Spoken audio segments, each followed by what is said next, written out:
Well, keeping on our topic of winter and snow and fun, I have a book called Snip, Snip, Snow by Nancy Podar.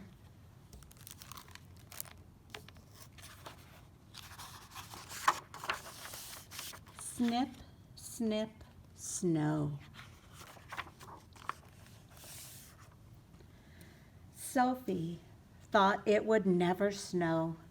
The trees were bare, the ground was hard, the air was crisp, but there was no snow.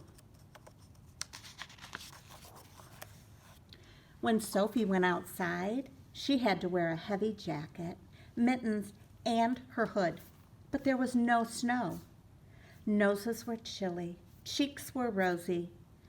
You could see your own breath, but there was no snow. No snow, Sophie said as she stomped into the house after school. It's nice without snow, said Sophie's mom. No snowballs, said Sophie. No snow on the walk, said Mom. No snow on the sledding hill, Sophie complained. No shoveling, Mom added. No snowmen, Sophie grumbled. One evening, the weatherman's forecast was snow.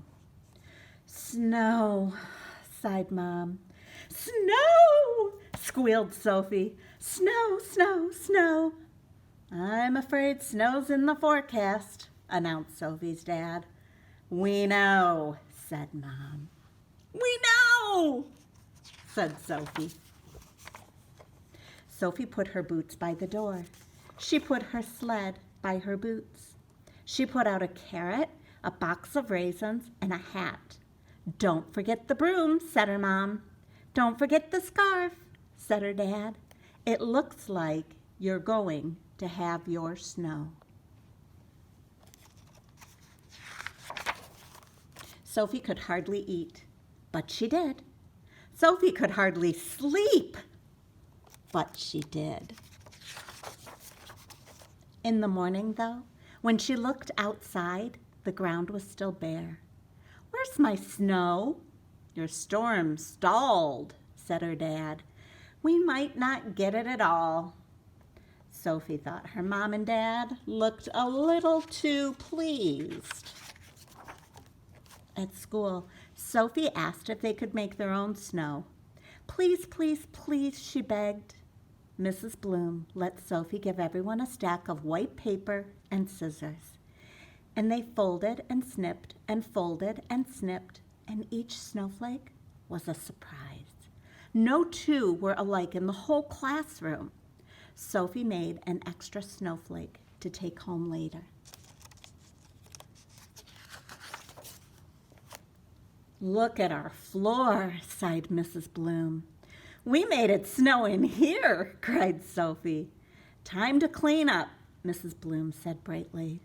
Time to plow and shovel, Sophie mumbled.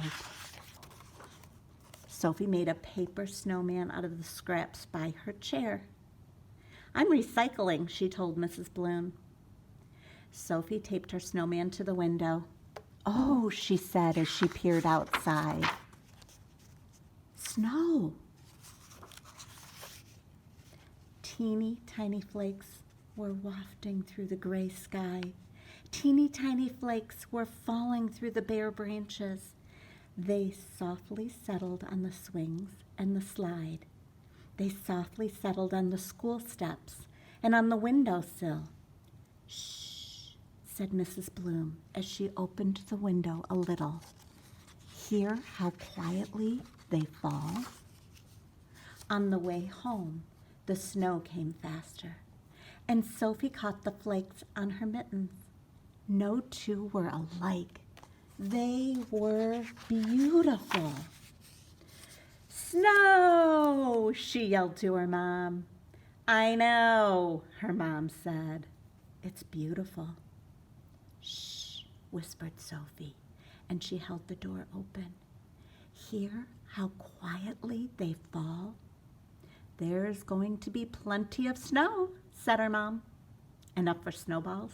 Asked Sophie. Enough for your boots. Enough for sledding? Squealed Sophie. Enough for your snowman, Mom said. And the next morning, there was. The end.